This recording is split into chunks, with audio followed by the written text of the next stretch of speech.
Muito boa noite a todos vocês que nos acompanham no nosso canal. Sejam todos muito bem-vindos. É uma alegria, uma honra recebê-los nessa noite para mais uma live que faremos. É muito especial, com um convidado bastante conhecido.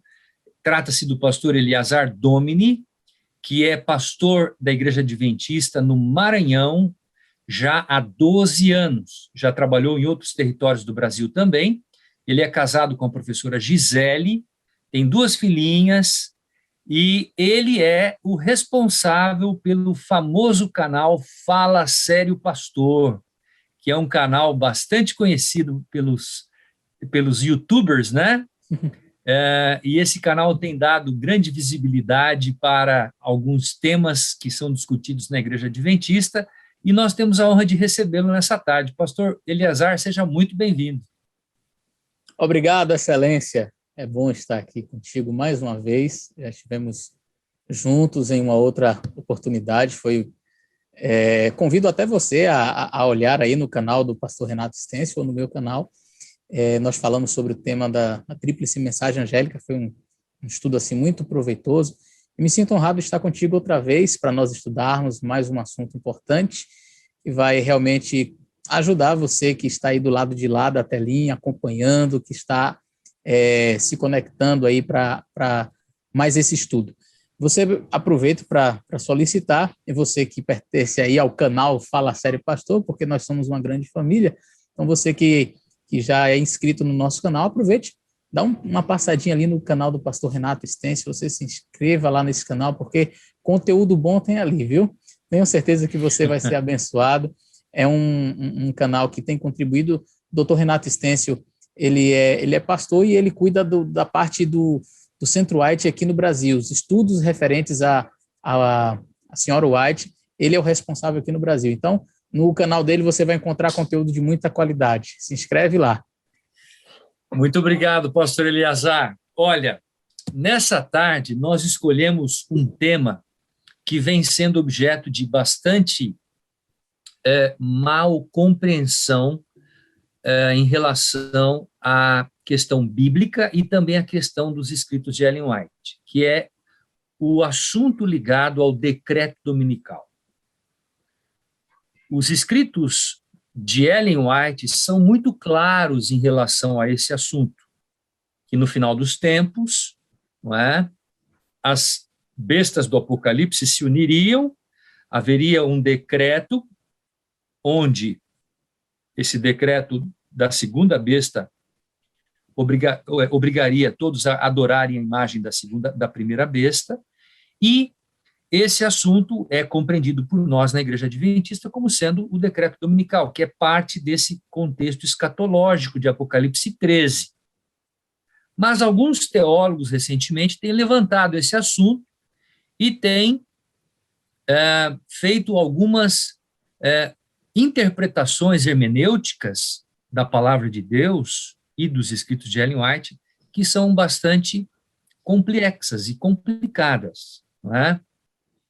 E nós, nesta tarde, queremos trazer esse assunto à luz da Bíblia e à luz dos escritos de Ellen White. Então, como é que nós vamos interpretar o decreto dominical de acordo com a Bíblia e também de acordo com os escritos de Ellen White? E eu, então, quero passar a palavra para o meu amigo, pastor Eleazar Domini, e nós vamos dar a ele 45 minutos e depois nós vamos interagir aqui com algumas perguntas em relação a esse tema. Pastor, o tempo é seu.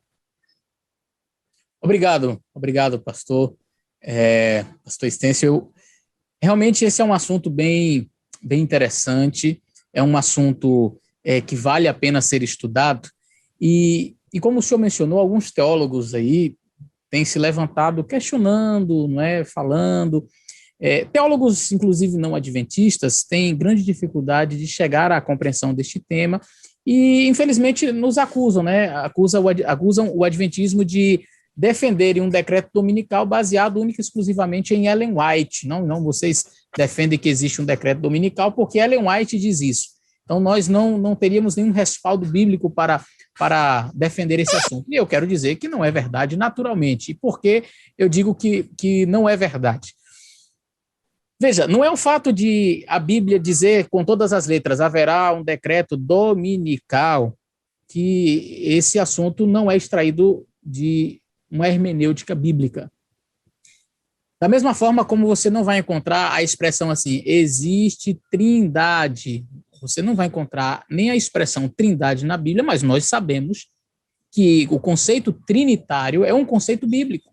Nós não encontramos a palavra milênio na Bíblia, mas sabemos que o conceito de um milênio, ou seja, um período de 1000 anos, ele é bíblico. Nós não encontramos a palavra soteriologia na Bíblia, mas sabemos que o que Cristo fez por nós nos faz estudar esse assunto, né? A salvação. Então, a doutrina da salvação é algo presente na Bíblia.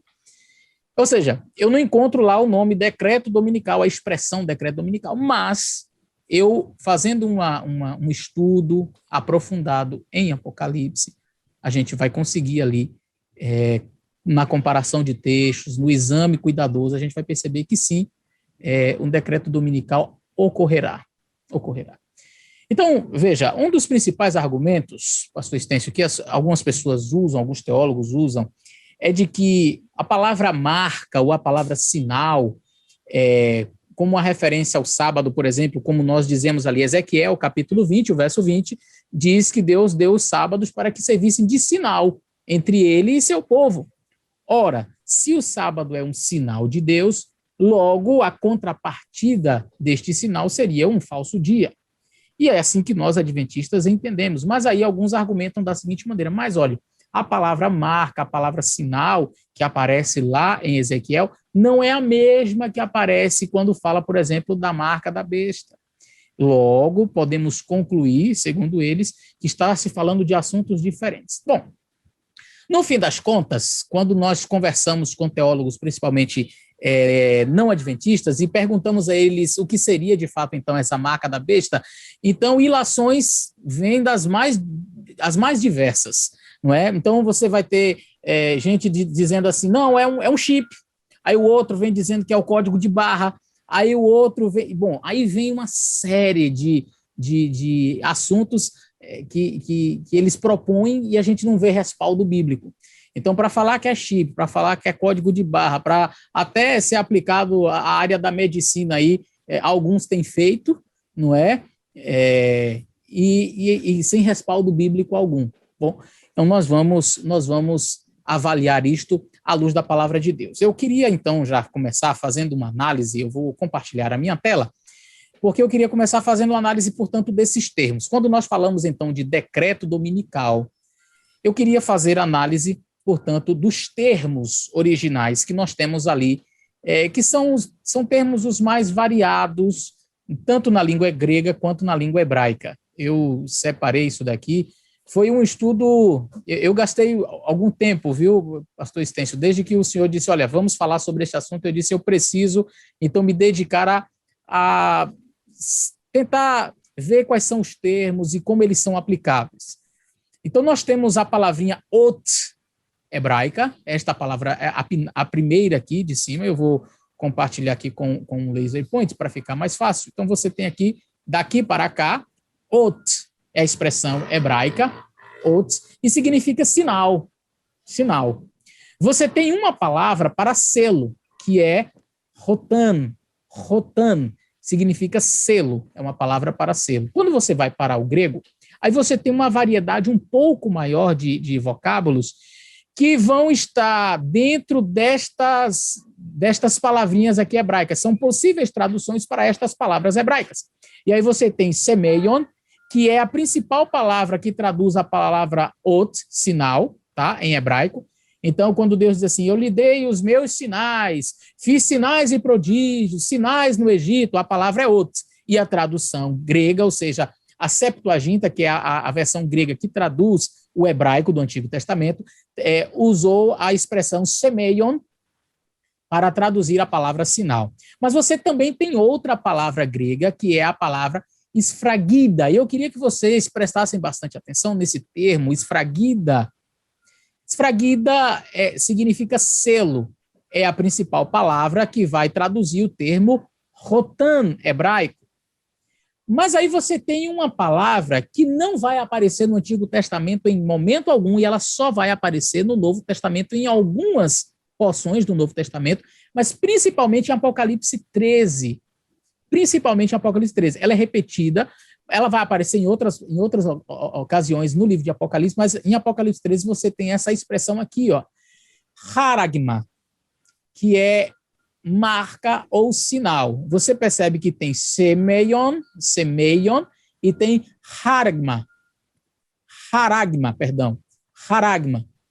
Então, essas duas palavras, charagma e semeion, são traduzidas por marca, por impressão. Mas essa expressão aqui, charagma, ela tem a ideia de um sinal, a marca, mas numa ideia também desse rotano aqui, de um selo.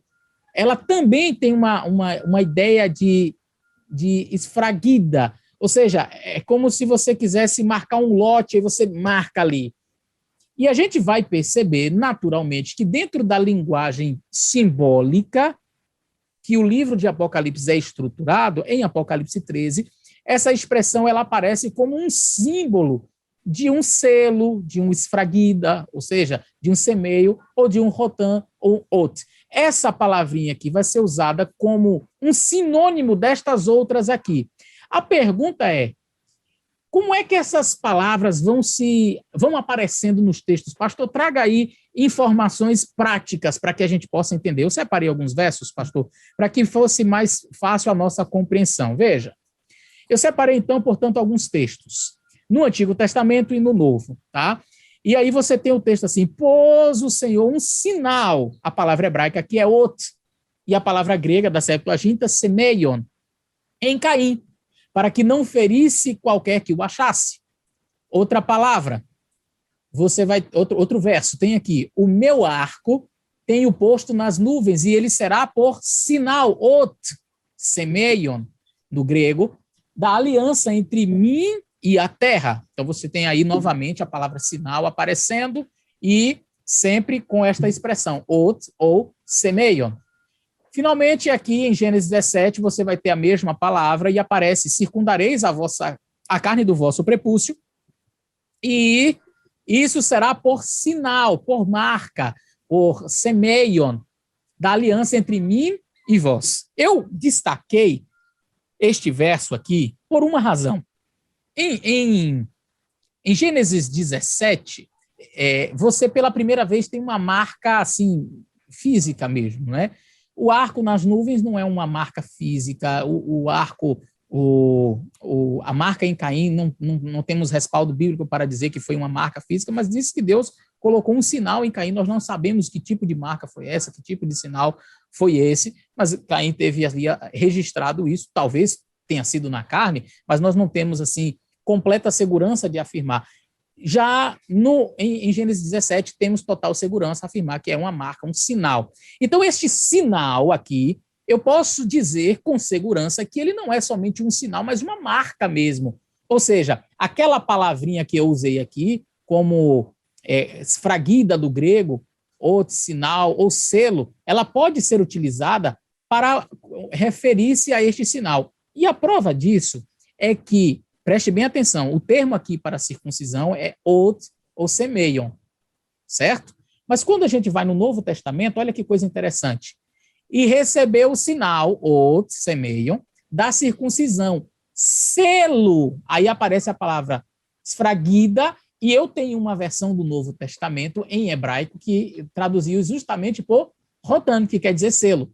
Então você vai perceber que a expressão aqui, circuncisão, o termo circuncidar, né, este ato da circuncisão, esta marca na carne, este sinal, ele vai ser chamado de duas formas aqui. Receber um sinal, né, semeion, que seria ot, da circuncisão, um selo, rotan, esfraguida, da justiça da fé. Então você vai... Por que eu estou mostrando isso aqui? É para que você que está me acompanhando possa entender que as expressões ot, semeion, rotan, esfraguida são expressões similares. Elas podem ser intercambiáveis. Ou seja, quando o indivíduo chegar para você e dizer assim, não, sábado não pode ser o sinal de Deus, porque o sinal lá é a palavra ot, semeiam, mas quando você vai no Apocalipse, aí você vai encontrar expressões como esfragida, expressões como haragma, não é? Haragma. Então, você vai ver que não tem absolutamente nada a ver uma coisa com a outra. Então, aí a gente está mostrando que são termos, sim, intercambiáveis. Então, a prova disso é que a circuncisão ela é vista como um sinal, como um selo, ok?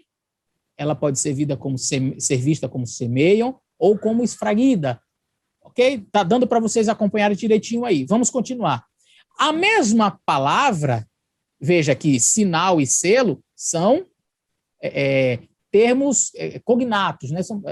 Acho que não é nem essa expressão cognato, mas são termos que têm podem ser usados indistintamente. A expressão pode ser aplicável a uma coisa ou a outra. Então, você vai perceber em Isaías, por exemplo, quando diz assim, liga o testemunho, sela a lei entre os meus discípulos, qual é a palavra ali, sela? Esfragida. Então eu posso dizer que a lei, ela sela, esfragida, né, rotan no hebraico, que é o texto ali no Antigo Testamento está escrito em hebraico. Então eu posso dizer também que isso é uma espécie de sinal? Sim. Por quê? Porque eu vi claramente aqui que selo e sinal são expressões que são intercambiáveis. E a Bíblia diz em Efésios, não entristeçais o Espírito de Deus, no qual estáis selados. E aí você tem uma derivação, porque agora já não é mais selo, mas selar, não é? E aqui você tem esfragistete, que é uma expressão, um verbo, né? O verbo aí, do verbo esfragizo. Então, é como amor e amo. Amor, o substantivo, não é? E eu amo, agora já é o verbo, né? Amar é uma coisa, amor é outra coisa. Mas está dentro da mesma raiz, está falando do mesmo assunto, só para vocês entenderem. Então, você tem esfragida, que é o substantivo, né? Selo, e esfragistete, que é o verbo selar, tá bom? Então, você tem aí... Por que eu estou mostrando isso aqui? Bom, primeiro que você tem na Bíblia diversos tipos de selo. Como a gente não está falando aqui necessariamente nesse estudo sobre selamento, não é esse o propósito do nosso estudo, mas não dá para falar sobre decreto dominical sem falar do selo de Deus, sem falar da marca de Deus, do sinal de Deus. Então, eu estou apresentando isso daqui para que vocês entendam que as expressões intercambiáveis que eu apresentei ali, como esfragida, como rotan, não é? Ot, são termos que podem ser relacionados. E existem vários selos na Bíblia. Nós encontramos o selo da fé, o selo da promessa, nós encontramos a Bíblia falando sobre o selo do Espírito, como eu bem apresentei para vocês aqui no texto que nós acabamos de colocar aqui na tela, vou repetir aqui. Então, não entristeçais o Espírito Santo de Deus, no qual estáis selados. Então, já estáis selados. Quando é que eu sou selado com o selo do Espírito Santo? Primeira coisa que eu preciso dizer para você, que não é quando você começa a pular, cair pelo chão, rodopiar ou falar em línguas. Isso não tem absolutamente nada a ver com o selo do Espírito. Então, você, quando estuda o assunto sobre o Espírito Santo, que nós estamos selados no Espírito para a salvação, então você vai perceber que esse é como se fosse o batismo diário que nós precisamos receber do Espírito, a busca pelo Espírito Santo em nossa vida. Isso também é um outro tema.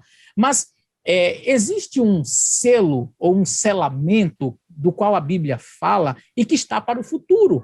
E como é que eu sei que ele está para o futuro? Eu convido você a abrir a Bíblia em Apocalipse e nós já vamos ler. Eu vou só terminar de fazer análise de mais alguns textos aqui, ainda com estes termos, e a gente vai ver que existe o selo do Espírito, conforme eu apresentei aqui agora, mas existe também um selo que é chamado escatológico, tá? Um selamento escatológico, algo que ainda vai acontecer no futuro. Acompanhe, então, este outro texto aqui. Tu, pois, fala aos filhos de Israel, dizendo, certamente guardareis o quê? Os meus sábados, porquanto é um sinal. E aí vem a expressão ot, semeiam. E aí alguém vai dizer, tá vendo? Ele não é o selo de Deus, porque a palavra selo rotan, então não pode ser essa expressão aqui como um selo de Deus. Entre mim e vós, entre as vossas gerações, para que saibais que eu sou o Senhor que vos santifica. Outro texto está em Êxodo 31, 17, que diz, entre mim e os filhos de Israel terá o quê? Um sinal, ot, semeion, para sempre, porque em 6 dias fez o Senhor os céus, a terra, e o 7º dia descansou, restaurou-se. Então aqui você tem 2 vezes. E santificai os meus sábados, Ezequiel 20, verso 20, servirão de semeion, de sinal, entre mim e vós. Então, é importante observar isso aqui, que o sábado ele é sinal, mas é importante que você saiba que sinal e selo são expressões o quê? Intercambiáveis. Se eu digo que o sinal é que o sábado é um sinal de Deus, eu posso dizer também que ele está relacionado ao Torhan, ao selo de Deus. Tá? Pastor, e você tem como comprovar isso biblicamente? Mas é claro, a gente não vai falar as coisas sem comprovar biblicamente. E aí a gente então vai abrir agora a Bíblia no livro de Apocalipse, no capítulo 7. Em Apocalipse, no capítulo 7, nós vamos perceber aqui, eu estou aqui com a minha Bíblia, nós vamos ler Apocalipse, capítulo 7. E a gente vai perceber aqui que há um tipo de selamento não ocorrido. Um selamento ainda no futuro. E o capítulo 7, verso 1 em diante diz: depois disto vi 4 anjos em pé nos 4 cantos da terra, conservando seguros os ventos da terra. Ventos aqui são representações de guerras.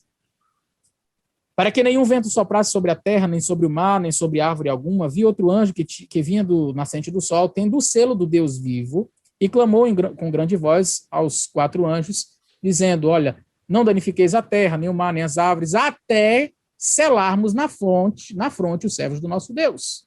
Então ouvi o número dos assinalados, ok, até aqui. Então a gente percebe aqui que existe um episódio, um assunto profético, onde nós temos um anjo, não é, simbolicamente ali, que selará o povo de Deus, selará aqueles que serão escolhidos, digamos assim. Então este selo daqui não é o selo da promessa, não é o selo da fé, não é deste tipo de selamento que o texto está falando de um selamento futuro, uma marca futura. Então, voltando àquilo que nós estávamos falando, eu vou apresentar agora mais alguns textos, e aí a gente vai perceber que este selo, esta marca da qual fala o livro de Apocalipse, e que a gente vai encontrar a contrapartida dela, porque aqui você tem um selo de Deus, o anjo selando o povo de Deus. Mas se Deus está selando o seu povo, então Satanás também quer fazer a mesma coisa. Ele tem a contrafação, e a gente vai observar isso de maneira muito nítida no capítulo 13. Mas antes, vamos continuar um pouquinho aqui mais em alguns textos que são importantes para a nossa compreensão. Vamos avançar aqui no nosso estudo. Texto de Êxodo, capítulo 13, verso 9, diz assim: e te será por sinal, semeion, sobre a tua mão e por lembrança entre os teus olhos. E aí agora o texto que nós lemos de Apocalipse começa a fazer sentido. Veja, lá diz que o selo seria dado na testa. É uma forma simbólica, e a gente vai ver o que isso significa. Para que a lei do Senhor esteja em tua boca, porquanto com mão forte o Senhor te tirou do Egito. Perceba o que é para estar aqui na mente, o que é para estar aqui entre os olhos, o que é por sinal aqui. Ele está falando, o assunto é da lei do Senhor. Continuemos. Também as atarás por sinal. Por sinal. E lembre-se, sinal, selo, são expressões correlatas. Na tua mão, e te serão por frontais entre os teus olhos, na testa, entre os olhos. Ou seja, nós temos uma marca, um sinal, que diz respeito à mão e à testa. E aí você tem mais um texto. E agora Apocalipse 13, verso 16, e faz que todos os pequenos e grandes, ricos e pobres, servos e livres, seja posto um certo sinal. E aqui está falando do sinal da besta. E agora a palavra aqui é exatamente haragma. Haragma, que é a expressão para sinal, para marca. Tem a ver com selo, tem a ver com carimbo. Essa expressão aqui, ela não vai ocorrer no Antigo Testamento, ok?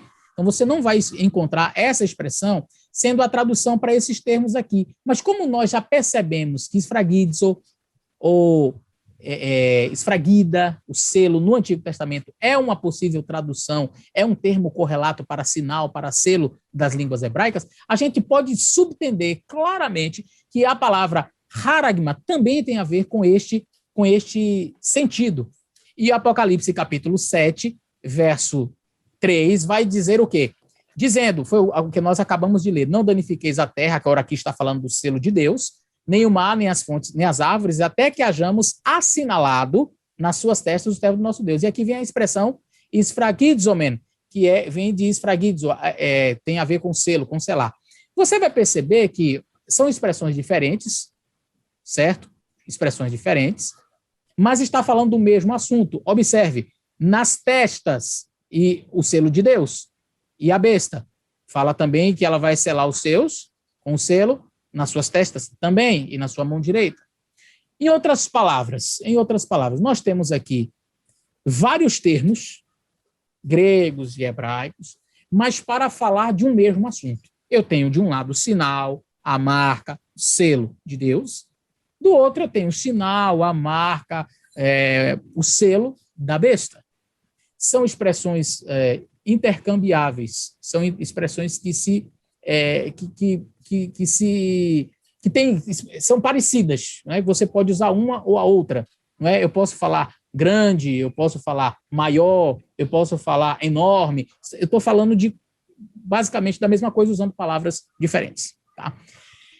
Agora, partindo para, então, sabendo que Deus tem um sinal e percebendo claramente, não é uma inferência, mais ou menos, que a gente especulou. Não trata-se de uma especulação, não trata-se de uma viagem adventista, mas algo realmente sério. Nós precisamos saber o que sinal, selo, tem a ver com a nossa cultura hoje, porque a Bíblia ela foi escrita numa época diferente, numa cultura diferente. O sinal, ou selo, não é como o que nós imaginamos aí, um selo de carta, né, que a gente carimba a carta e manda, não. Ele está mais relacionado a um carimbo onde você coloca o seu nome, seus dados ali. Então, o selo está muito mais parecido com um carimbo. Antigamente, as pessoas, os reis, principalmente, eles carregavam um anel, onde eles colocavam o seu nome, a sua jurisdição e o seu cargo. Então, você tem ali o rei, Ahasverosh, que seria Assuero na língua hebraica, né? Assuero, cargo, rei, território, da Índia até a Etiópia era a sua jurisdição. Então, nós temos ali o selo real. Então, quando ele queria que alguma ordem fosse dada, ele carimbava com o seu selo. A gente já viu o texto bíblico claramente dizendo sela a lei, sela, esfragizo, do verbo selar, a lei, no coração dos meus discípulos. Então, dentro dessa lei, eu entendo que há um selo. Ok? Então, eu preciso perceber que tipo de selo é esse, porque na lei eu encontro o selo. Aí você vai nos mandamentos do Senhor e, naturalmente, você vai encontrar que o sábado é o único que carrega aquelas características. Você diz, lembra-te do dia de sábado para o santificar, 6 dias trabalharás, falaste toda a tua obra, mas o 7º dia é o sábado do Senhor, teu Deus, nome, Yahvé, o Senhor, Adonai. Porque em 6 dias fez o Senhor, cargo, criador. O quê? Os céus, a terra, o mar e tudo que neles há, ou seja, o universo. Aqui está a jurisdição, aqui está a marca, um sinal. E é por isso que textos como este daqui, que eu apresentei para vocês, são tão claros, tão patentes. Primeiro, aquele texto onde diz, sela a lei... eu vou voltar aqui. Liga o testemunho e sela a lei entre os meus discípulos.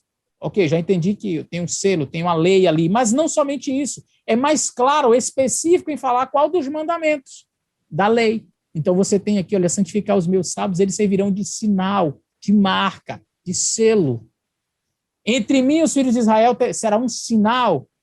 Tu falarás aos filhos de Israel, olha, certamente guardarei os meus sábados, pois servirão de sinal. Então você tem o sábado, sim, como uma marca, um sinal de Deus.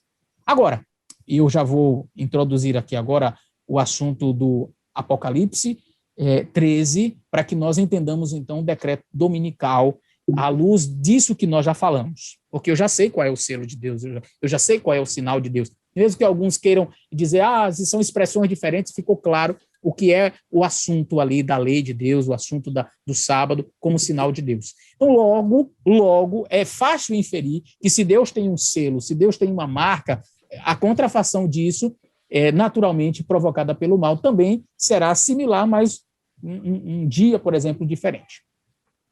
E aqui eu gostaria de convidar você, porque nós vamos fazer um comparativo entre Daniel capítulo 3 e Apocalipse capítulo 13. Abra sua Bíblia aí. Nós temos aqui, em Daniel capítulo 3, e há um autor que me fugiu agora da memória, ele diz que no livro de Apocalipse, todos os livros da Bíblia se encontram. O livro de Apocalipse tem referências praticamente a todos os livros do Antigo Testamento. E do Novo Testamento também você encontra muitas alusões. Em outras palavras, o livro de Apocalipse, de fato, é um livro que faz um resumo de toda a Bíblia.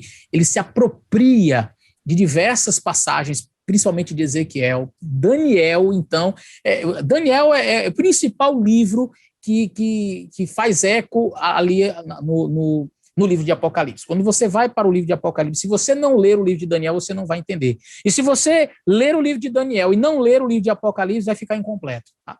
Então, quando você vai para Daniel, capítulo 3, ali nós temos um episódio muitíssimo interessante. Eu vou contextualizar você. O rei Nabucodonosor teve um sonho.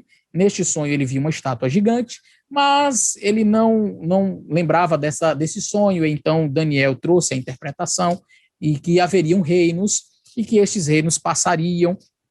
E o rei Nabucodonosor não se deu por satisfeito, ficou assim um tanto chateado e resolveu fazer uma estátua toda de ouro, porque a representação da Babilônia era a cabeça de ouro, depois tinha o peitoral de prata, enfim, mas ele dizia, no meu reino não vai passar não, pois se a cabeça era de ouro, eu vou fazer uma estátua todinha de ouro para mostrar que o meu reino será eterno.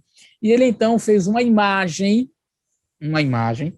esta imagem era 60x6, e aí você tem estudos bem interessantes sobre esse assunto. Na numerologia babilônica, você vai perceber, eles tinham joguinhos onde dava sempre o número 666, como, eu não sei se vocês já viram um joguinho chamado Sudoku, onde você vai preenchendo números e aí tem uma soma ali no final. Já foram encontrados tabletes em argila na região da Babilônia, onde eles tinham ali a soma do panteão, né, a soma dos deuses em número, em numerologia, dava sempre 666. Então você tem uma estátua que, não à toa, ela é construída com 60 côvados por 6 côvados, 60 por 6 é uma representação ali. Essa imagem deveria ser adorada, então você tem uma imagem aqui no capítulo 3, Nabucodonosor, ele então manda que ao som da música, do saltério, da harpa, da cinta, são vários, da cítara, de vários instrumentos musicais, as pessoas deveriam ajoelhar-se e adorar aquela imagem que o rei Nabucodonosor havia feito, e quem não adorasse deveria ser morto. Então havia uma imagem que foi levantada, capítulo 3 fala de uma imagem levantada, fala de uma ordem, um decreto para que se adore, e há uma punição para quem não adora, que é um decreto de morte. Nitidamente, você, quando vai para Apocalipse 13, você tem, mais uma vez, uma imagem sendo feita. Quando você vai em Apocalipse capítulo 13, você tem aqui duas bestas, na realidade. E a segunda besta, que é a partir do verso 11, ele faz uma imagem à primeira besta, que tinha sido ferida de morte, e faz com que a terra adore aquela primeira besta, e quem não adora aquela besta é passível de morte, recebe um decreto, esse decreto ele será um decreto que inclusive vai gerar transtornos como até a pena capital, a morte. Ok. Então eu tenho aqui uma similaridade, nós percebemos claramente essas similitudes entre Daniel e o livro de Apocalipse. Mas, pastor, ainda para mim não está claro o decreto dominical aqui. Então, já vimos o sinal de Deus, já vimos o selo de Deus, já falamos sobre isso. Agora eu quero convidar você a mergulhar um pouquinho mais aqui na literatura apocalíptica. Veja, o capítulo 13 do livro de Apocalipse, ele está inserido num contexto. Você sabe que o livro de Apocalipse ele tem uma estrutura quiástica e também uma estrutura de repetição e ampliação, onde você repete o assunto e amplia um pouco mais. E você tem também muitos flashbacks. O livro de Apocalipse, ele vai, depois ele volta, ele vai e ele volta no assunto, às vezes dentro do mesmo capítulo, ok? Então, quando você pega a partir do capítulo 12, 13 e 14, você tem aqui uma luta entre o bem e o mal, você tem aqui a luta entre os filhos de Deus e aqueles que não são os escolhidos do Senhor, aqueles que aderem à teoria da besta e da sua imagem. E a besta aqui, gente, só para aqueles que talvez estejam no canal, mas não... Pastor, o que é essa besta aí? É um animal mesmo? Não, animal na Bíblia é a representação de um reino, não é? Você vai perceber no capítulo 13 que esse reino tem uma postura assim muito religiosa, não é? E a gente vai perceber isso desde o início do capítulo 13. Ele tem uma características religiosas. A segunda besta, quando você olha para ela, você vai perceber que ela tem características civis, e a gente vai perceber isso no texto. Mas vamos ao capítulo 12, para a gente pegar o contexto. Capítulo 12, nós temos a figura do dragão, que é o inimigo de Deus, Satanás. E a figura do dragão está perseguindo aqui, ele é expulso do céu, e ele vai perseguir aqui a mulher, que é uma representação da igreja de Deus, dos filhos de Deus, e ele faz guerra contra a semente dessa mulher, a descendência dessa mulher. E o texto diz no verso 17...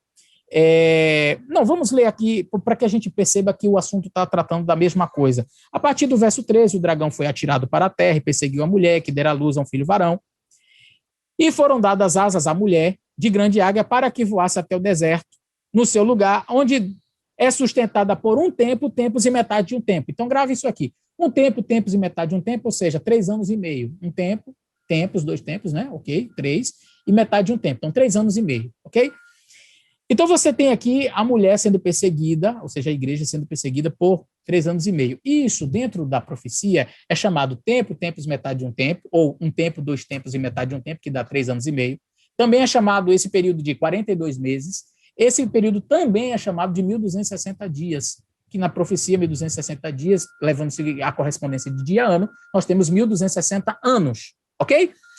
Tendo dito isso, nós precisamos entender que esta mulher foi perseguida, mas o inimigo vai fazer guerra com o restante da descendência dela. Apesar de persegui-la por 1.260 anos, é a semente dela que será perseguida no fim das contas, e o texto diz, irou-se o dragão contra a mulher, verso 17, e foi pelejar com o restante de sua descendência, os que guardam os mandamentos de Deus e têm o testemunho de Jesus. Ora, espera aí, nós temos aqui o assunto da lei de Deus, os mandamentos de Deus, como algo distintivo deste povo que seria perseguido. Perceba que tudo que a gente falou previamente vai encontrando a sua... vai se encaixando aqui, as peças vão se encaixando. Nós falamos do sábado, nós falamos do selo de Deus, fizemos todo aquele preâmbulo com várias palavras gregas e hebraicas para que você entenda que o assunto não é assim aleatório. Veja, o dragão vai perseguir exatamente quem guarda os mandamentos de Deus. E aí você entra no capítulo 13. Agora veja o capítulo 13. No capítulo 12 você viu que a mulher foi perseguida por 1.260 anos, né? Tempo, tempos e metade de um tempo. Aqui no capítulo 13 ele vê uma besta emergir do mar, tem 10 chifres e 7 cabeças, tá? Tem diademas e tal. Essa besta é muito similar ao dragão também, que tem 10 chifres lá no capítulo 12, enfim. E essa besta, ela é semelhante a um leopardo e tal. Vamos pular aqui para o verso 3. Então vi uma de suas cabeças como golpeada de morte, mas a sua chaga mortal foi curada e toda a terra se maravilhou após a besta e adoraram o dragão, porque deu a autoridade à besta, e também adoraram a besta, dizendo quem é semelhante a ela e etc.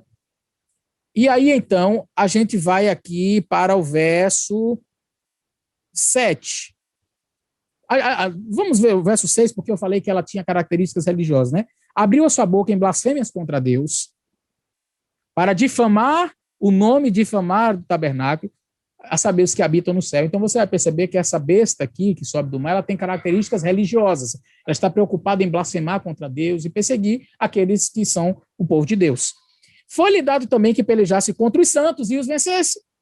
Deu-se-lhe ainda autoridade sobre cada tribo, língua e nação, e adorá-la os que habitam sobre a terra e tal, cujos nomes não são escritos no livro da vida do Cordeiro desde a fundação do mundo. Esta besta, no verso 5, diz o tempo que ela perseguiu, quando diz assim, foi-lhe dada uma boca para proferir arrogâncias e blasfêmias, e autoridade para agir 42 meses. Se você fizer a conta, tendo um mês aí como 30 dias, faça a conta, 42 meses, 42 vezes 30 vai dar exatamente 1.260. O mesmo período que o dragão cá, falando do dragão perseguindo a mulher. Então, a gente está entendendo que nós estamos falando aqui do mesmo assunto. Então, no capítulo 12, nós temos um povo, que a mulher que é perseguida, ela foge para o deserto, né, a igreja, e nós entendemos que isso aqui se cumpre quando os cristãos, os primeiros cristãos vão para, fugindo da Europa, da perseguição, daquela Inquisição. Então nós vamos perceber que eles vão fugindo para a Europa. Esse período de perseguição se estende aí do ano 538, mais ou menos, até o ano de 1798, quando então o general Berthier, a mando de Napoleão Bonaparte, prende o Papa Pio VI, dizendo, olha, acabou a perseguição, agora nós vamos tomar conta, a deusa da razão, enfim, a Revolução Francesa, isso aí é um outro assunto. Mas você vai perceber que nós estamos falando do mesmo assunto aqui. O que acontece no capítulo 12 é um povo sendo perseguido por 1260 anos, mas o dragão vai perseguir o restante da descendência lá, os fiéis lá do final, que são os que guardam os mandamentos de Deus. Aqui no capítulo 13, nós temos retratando novamente o mesmo assunto, mas agora não falando do dragão, que é o dragão, a representação de Satanás, mas o instrumento que o dragão utilizou-se para perseguir esse povo de Deus, que foi exatamente a besta com característica religiosa. E aí é simples, é só você pegar um livro de história para saber quem foi o poder com essas características religiosas que perseguiu durante 1260 anos o povo de Deus. Quem não concordasse com eles eram perseguidos. Cristãos foram mortos, né? Qualquer pessoa que discordasse naquela época era morta. Mas não podemos nos esquecer que a perseguição, que duraria 1260 anos, ela durou, ela teve sua duração, ela não acaba. Por quê? Porque o texto de Apocalipse 12 diz que o dragão perseguiu a mulher, certo? Isso aconteceu por 1260 anos, mas o texto não termina aí. O texto termina dizendo que ele foi guerrear contra o restante da descendência dela, ou seja, os que guardam os mandamentos de Deus e têm o testemunho de Jesus. Novamente, o dragão usará do mesmo poder que usou durante aquele período para perseguir novamente este povo no final, e este que guarda os mandamentos de Deus e tem a fé em Jesus. Agora, veja, esta besta, ela aparece como ferida de morte, foi golpeada, e aí você vai perceber exatamente este episódio que eu mencionei, quando o general Berthier prende o Papa Pio VI, mas esta ferida de morte é curada, e esta besta volta a atacar, ou seja, o mesmo poder, e tem que perseguir um povo que guarda os mandamentos de Deus e tem o testemunho de Jesus, porque eles são os descendentes.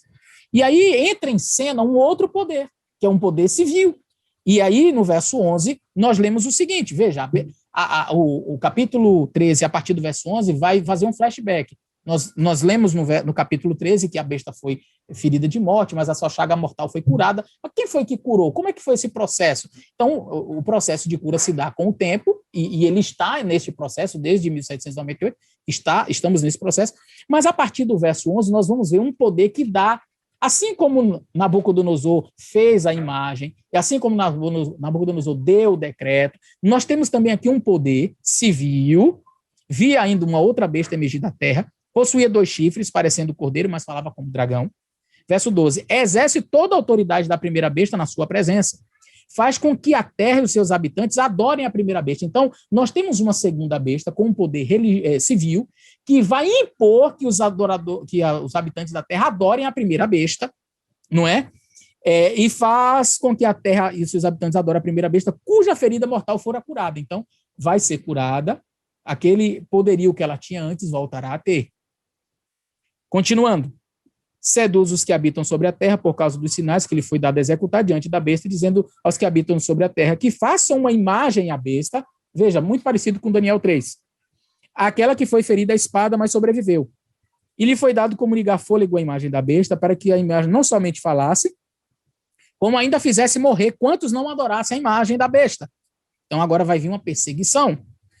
A todos os pequenos, grandes e ricos, e pobres e livres e escravos, faz com que seja dada certa marca na mão direita e na fronte. Aqui nós estamos percebendo o decreto. Então, quem não tiver esse sinal, quem não tiver esse decreto, não vai poder comprar nem vender, senão aquele que tiver a marca, a besta, o número do seu nome. Eu vou parar por aqui. Veja, nós temos aqui a segunda besta promulgando um decreto, e este decreto vai meio que assinalar. Este decreto vai fazer a diferenciação entre quem adora a besta e quem não adora a besta. Quem adora a besta pode comprar, vender, ir e vir, está tudo tranquilo. Quem não adora a besta, então, agora não vai poder comprar nem vender e tal, mas será perseguido, inclusive, futuramente com a perseguição de morte, conforme está escrito aqui na palavra do Senhor e nós lemos. Agora, sem aquele preâmbulo todo, gente, nós não poderíamos chegar aqui onde nós chegamos, para falar deste assunto. Ora, nós não temos a nota falsa de R$3. Por que nós não temos a nota falsa de R$3? Porque nós não temos a nota verdadeira, só existe o falso daquilo que é quando existe o verdadeiro. Nós não temos a nota falsa de R$57. Por quê? Porque não existe uma nota verdadeira de R$57. Se eu sei que a marca de Deus, o sinal de Deus, o selo de Deus, conforme nós vimos em vários textos que eu apresentei ao princípio, está na lei do Senhor e é uma referência escatológica ao sábado do Senhor, como é que eu sei? Primeiro texto que eu apresentei para vocês aqui do Apocalipse 12 fala que a besta vai perseguir, o dragão vai perseguir o restante que guarda os mandamentos de Deus.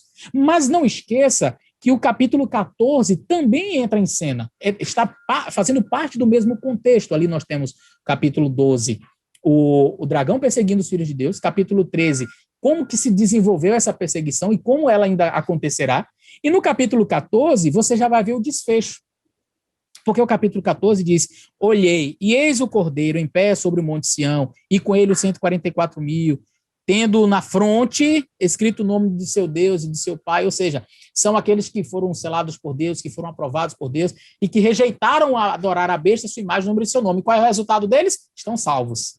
Amém.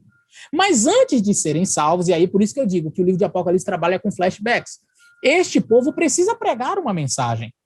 E esta mensagem que este povo precisa pregar, este remanescente, este que guarda os mandamentos de Deus e tem a fé em Jesus, que está lá no livro de Apocalipse capítulo 12, a mensagem, nós temos 3. Eu quero ler a primeira delas, que está a partir do verso 6, e diz assim: vi outro anjo voando pelo meio do céu, tendo o evangelho eterno para pregar aos que se assentam sobre a terra, e a toda a nação, tribo, língua e povo, dizendo: temei a Deus e dai-lhe glória, porque chegou a hora do seu juízo.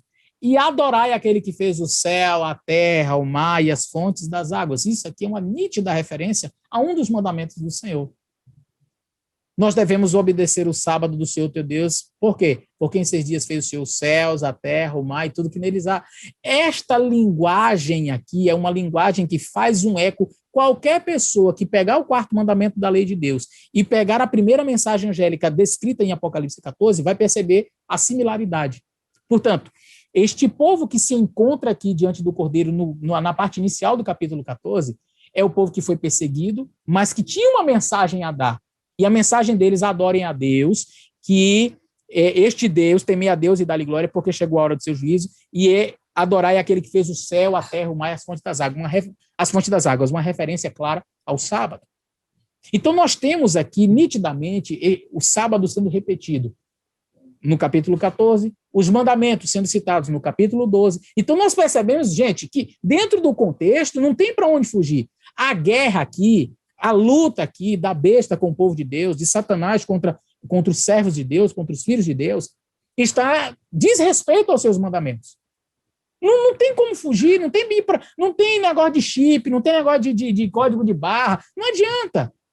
Eu preciso entender que nós estamos falando aqui do sinal de Deus e a contrapartida do sinal de Deus. Ora, se claramente, biblicamente, já percebemos que o sinal de Deus é um dia, é o 7º dia da semana, conforme está na sua lei, então o sinal, a marca da besta, não vai ser, gente, não fica preocupado se vai ser chip, se vai ser nanopartículas inseridas através de algum líquido aí que vai furar você. Não tem nada a ver com isso.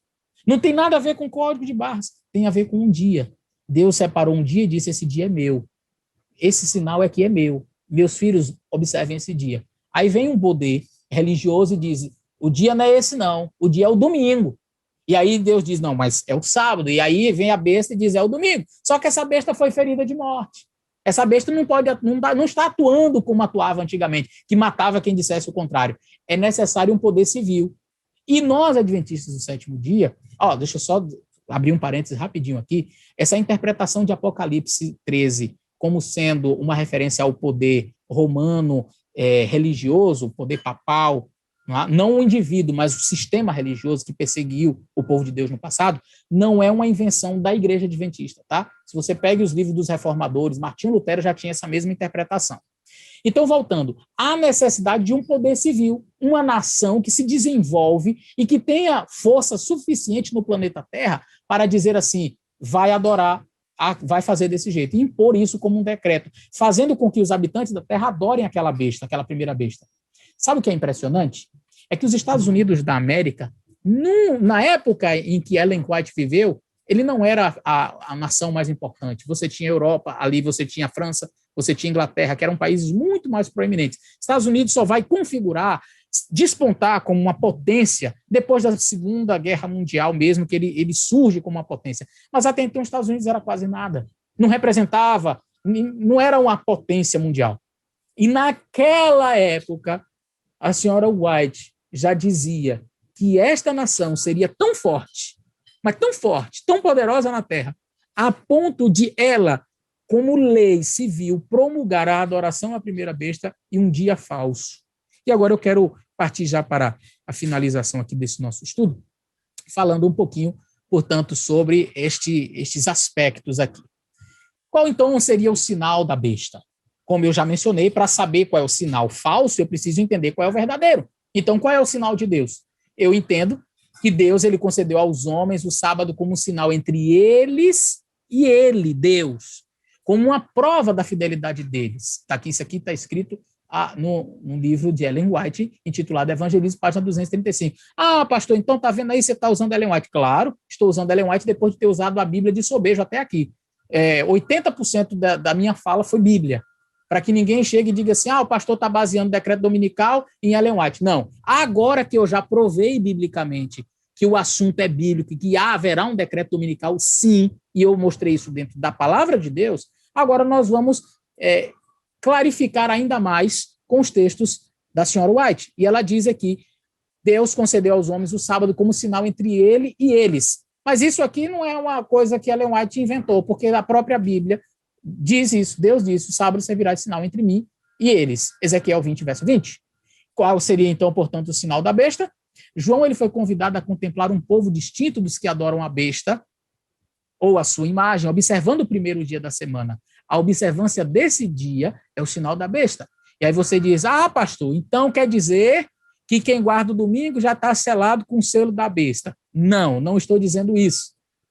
O sinal da besta, diz o livro Evangelismo, página 234, é o dia de repouso papal, ou seja, o domingo. Então, quer dizer, já temos alguém selado com o selo da besta hoje? A pessoa guardou o domingo, então já é selado com o selo da besta. E a pessoa guardou o sábado, então já está com o sinal de Deus. Não. Por quê? Porque nós estamos falando de uma escatologia, um evento ainda futuro. Alguém já recebeu a marca, o sinal de Deus? Ela diz assim claramente, ninguém recebeu até agora o sinal da besta. Ainda não chegou o tempo de prova. Há cristãos verdadeiros em todas as igrejas, inclusive na comunidade católica romana. Então, para que não pense que os adventistas dizem por aí que já tem gente selada com o selo da besta, que decretam. Não. Nós não acreditamos que existam pessoas seladas. A pessoa guarda o domingo, então está selada com o selo da besta? Não, guarda o sábado, então já está selado com o selo de Deus, já está salvo. Não é bem assim. Não é bem assim. Por quê? Porque o sábado ainda não é uma prova para o mundo. Por quê? Porque não foi promulgada ainda uma lei que obrigue a guardar o domingo. No momento que isso acontecer, aí haverá traçada a divisão entre aqueles que servem a Deus e aqueles que não servem. A observância do domingo não é ainda o sinal da besta. Perceba que ela diz que o sinal da besta, como eu disse aqui atrás, o sinal da besta é o domingo. Esse é o selo da besta, o sinal da besta, a marca da besta é esse dia. Mas a observância do domingo ainda não é o sinal da besta. É ou não é? É e não é. É por quê? Porque a marca da besta é um dia falso, fazendo contrapartida com o dia verdadeiro, que é o sinal de Deus, o selo de Deus. O sábado é o sinal de Deus.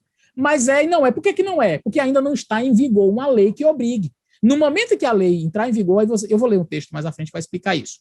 Mas veja, a observância do domingo não é ainda o sinal da besta. E não o será até que saia o decreto compelindo os homens a venerar esse falso sábado. Percebeu? Então, a marca da besta não é ainda, mas será. Ela não é ainda até que saia um decreto que obrigue. E qual é esse decreto? Aquele que não guardar o domingo, conforme está em Apocalipse, ele não vai poder comprar, nem vender, nem ir, nem vir, etc. Então, aí a gente vai perceber que não tem nada a ver com código de barra, com chip, como alguns estavam sugerindo por aí. Agora, Quando, porém, a observância do domingo for imposta por lei, quem fará isso? Estados Unidos da América, conforme nós explicamos Apocalipse capítulo 13, a partir do verso 11. Esse poder civil. E o mundo foi esclarecido relativamente à obrigação do verdadeiro sábado, ou seja, no momento em que a besta impuser a sua lei de você tem que guardar o domingo, um povo vai ser perseguido. Quem? Quem guarda os mandamentos de Deus, que diz, eu não vou guardar domingo. Na lei de Deus fala de guardar sábado. Mas é o sábado. E a mensagem é temer a Deus e dar-lhe glória, adorar aquele que fez o céu, a terra, o mar e as fontes das águas. Ou seja, é para guardar o sábado. Está lá, isso aí é parte do mandamento do sábado. E aí, então, quando ela impuser essa observância, aqueles que guardam os mandamentos de Deus, vai ser esclarecido quanto ao verdadeiro sábado. Quem terão que transgredir o mandamento de Deus para obedecer a um preceito que não tem maior autoridade que a de Roma, honrará desta maneira o papado mais do que a Deus. Prestará homenagem a Roma, ao poder que impõe a instituição que Roma ordenou, adorará a besta e a sua imagem. Então, o que é decreto dominical? Um decreto que será imposto para que todos aqueles adorem um falso dia de repouso. O sábado será a pedra de toque de lealdade, ou seja, ele ainda não é. Eu posso guardar o sábado hoje e não ser salvo, mas um dia ele será, pois o ponto da verdade é um ponto da verdade especialmente controvertido.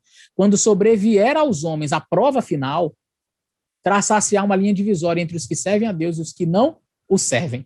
Então, queridos, veja, alguns dizem assim, mas eu acho isso improvável de acontecer. Eu acho isso improvável, eu não acredito que isso vai acontecer. A pandemia veio para mostrar para todos nós que é possível sim. Que é possível sim. E por que eu digo isso? Ficou tão claro nessa pandemia que direitos podem ser tirados para um bem maior, para um bem coletivo. Né? Então, a maioria vai sobrepor a minoria para um bem maior. E existem diversos argumentos, o pastor Michelson Borges falando sobre esse tema, ele inclusive fala sobre o tal do ecumenismo, né? Não, vamos proteger a natureza, o mundo precisa de um dia para descansar, um dia de paz, um dia de não poluir o ambiente, etc. E aí, então, Aí tem um grupo que diz, não, é o sábado, não é? Mas, gente, para com isso, que bobagem é essa por causa de um dia, 24 horas depois. O importante é adorar a Deus. Não, o importante é adorar a Deus no dia que Deus mandou que adorasse a Ele. Mas, pastor, todos os dias são dias de Deus. Todos os dias foram criados por Deus, mas Ele escolheu um e disse, é meu. Mas é tudo 24 horas. Esse é o problema do ser humano, sempre questionar Deus. O problema de Eva foi exatamente esse. O que tem a árvore? Mas Deus diz não comer. Mas é o quê? Tem veneno? Não tem veneno? É grande? É pequeno? O fruto é azedo? É doce? Não importa. Deus disse não coma. Então eu não tenho que discutir com Deus. Se ele diz não come, eu não como. Deus disse que é o sábado, o 7º dia da semana, acabou. O mundo inteiro, mas eu quero guardar. Vamos fazer para o bem maior, o bem do planeta. Então um povo está sendo visto como aqueles que estão indo contra a paz mundial. Um povo sendo visto como aqueles que estão indo contra vão dizer que a gente está... Não, a gente é a favor de que o mundo se acabe mesmo. Quer dizer, um fundamentalista. Um povo que não quer a paz, um povo que não... Todo mundo querendo a paz, todo mundo querendo... E a Bíblia diz, quando disserem a paz e segurança, eis que sobrevirá a repetida destruição. Então não espere que sempre será um caos, de repente vem uma paz, uma coisa assim, todo mundo buscando a paz, mas tem um povo que não quer. Então vamos fazer um decreto? E aí vai, então, existir esse decreto. O decreto chamado dominical. Pastor, eu não acredito muito, eu tenho ainda muitas desconfianças. Tudo bem. Nós respeitamos o seu ponto de vista, nós respeitamos a sua fé. Eu só quero que você nunca esqueça do que você acabou de ouvir em todo esse estudo, porque quando acontecer, você poderá olhar para trás e dizer, alguém já tinha ciência de que isso aconteceria. Alguém já havia dito que isso aconteceria. É bíblico. Nós podemos ter maior clareza em Ellen White? Sim, é verdade. Nós temos maiores detalhes? Sim, mas nós não baseamos única e exclusivamente em Ellen White essa nossa crença, essa nossa... Não é uma doutrina, mas esse acontecimento, isso que ocorrerá no mundo, não é uma ideia adventista baseada em Ellen White. Nós temos Bíblia. E quando nós olhamos para a Bíblia, nós percebemos nitidamente a perseguição que acontecerá e o que envolve essa perseguição, o entorno dela. A perseguição gira em torno da obediência aos mandamentos de Deus e a não obediência aos mandamentos de Deus. Satanás não está preocupado com outra coisa, não. O dragão foi perseguir quem guarda os mandamentos de Deus. Então, é claro, o sinal de Deus na Bíblia, a marca de Deus na Bíblia, e a contrafação disso será um dia falso. Esse decreto está por acontecer. Acredito eu que não falta muito, mas não estipulamos data. Nenhum de nós aqui vai dizer, acontecerá dia tal. E cuidado com os sensacionalistas, né, que existem aí de plantão, já marcando data para decreto, falando vai acontecer tal dia. Nós não gostamos desses extremos. O extremo de dizer, isso não vai acontecer, isso é coisa de essa teologia nova aí, não, isso não vai acontecer, isso é bobagem, isso é ideia de advento. Não. Nós não gostamos desse extremo, tampouco do outro extremo. Já está acontecendo. Eu vi em tal lugar, eu vi assim, e pessoas que ficam aí apavoradas. Não. Nós temos que simplesmente acompanhar a história, acompanhar a profecia e entender que esse é um tema bíblico, acontecerá sim, mas que quando acontecer estejamos preparados, firmes no Senhor, para recebermos o galardão e sermos selados com o selo de Deus. Excelência, é o que eu tinha para dizer. Está sem o áudio, coloca o áudio aí. Seu áudio está desligado.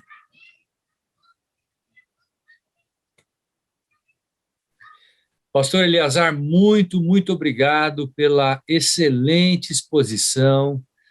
Eu quero aqui destacar a importância que você realmente colocou em relação à realidade bíblica. Nós passamos aqui mais de 80% do nosso tempo falando só sobre o selo na Bíblia, a marca na Bíblia, o sinal na Bíblia, não é?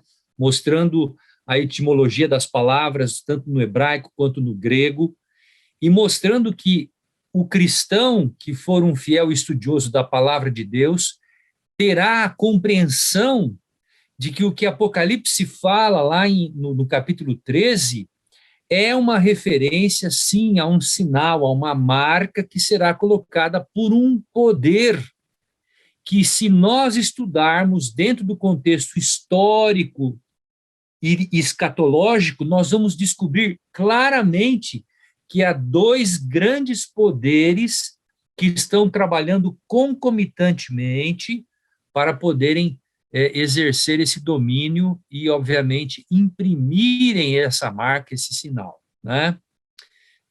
Grandes teólogos que são estudiosos da Bíblia já chegaram a essa conclusão sobre esses dois grandes poderes, a besta que emerge do mar e a besta que emerge da terra, de Apocalipse 13, né?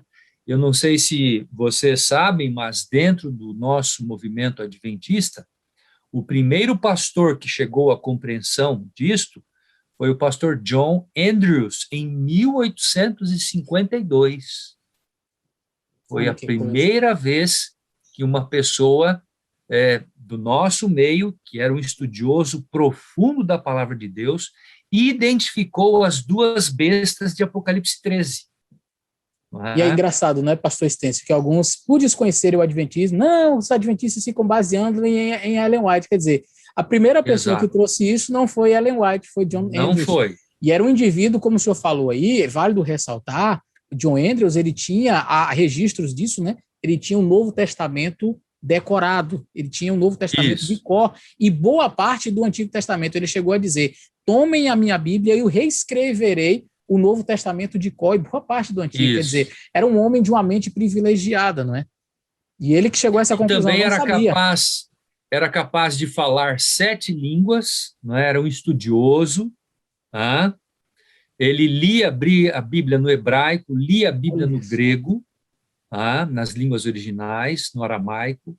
Então, era um indivíduo profundamente estudioso da palavra. O que me chamou a atenção, pastor, na sua fala, é essa questão da temporalidade, né? A marca da besta. O que é a marca da besta? O que é o sinal do povo de Deus, não é? O sábado. O que é a marca da besta? O domingo. Quer dizer, esta marca da besta e esse... Pastor, deu uma travadinha. Que marca deu uma travada aqui, pastor. Deus. que é o selo de Deus, como chamamos no Apocalipse. Só um minutinho, deu uma travada aqui e volta Ok. um pouquinho. O senhor falou Vou da repetir. marca e do selo. Vamos lá, pode falar, agora Então, tá bom. a marca da besta, que é descrita como sendo o domingo, e o sinal ou o selo de Deus, que é descrito na Bíblia como o sábado, só serão tais quando forem baixados pelos respectivos poderes. Os decretos. Hoje nós não poderíamos dizer que eles já são, eles Exato. são identificados como tais, mas eles só passarão a exercer esse domínio, esse poder, quando forem decretados, não é? Quando forem Exato. baixados, quando esse decreto for realmente baixado, né? Exatamente. Então esse exatamente. é um ponto fundamental que você deixou na sua fala, né? Muito bem. Eu creio que nós trabalhamos um tema bastante importante nesta noite e você que nos acompanhou teve uma exposição muito clara à luz da revelação da Bíblia e com algumas passagens dos textos de Ellen White. Nós vamos deixar que você faça suas perguntas ou questionamentos no nosso chat, tanto nos canais do pastor Renato Stencil, como também no canal do pastor Eleazar, o canal Fala Sério Pastor, e vocês poderão colocar ali as suas questões e interagir conosco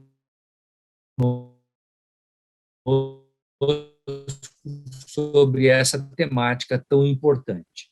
Desde já agradecemos, desejamos que Deus abençoe você, que Deus lhe dê sabedoria e que nós a cada dia possamos dedicar mais tempo para o exame das Escrituras Sagradas, a palavra de Deus, que é a nossa grande bússola, o nosso grande norte para poder guiar e conduzir a nossa vida.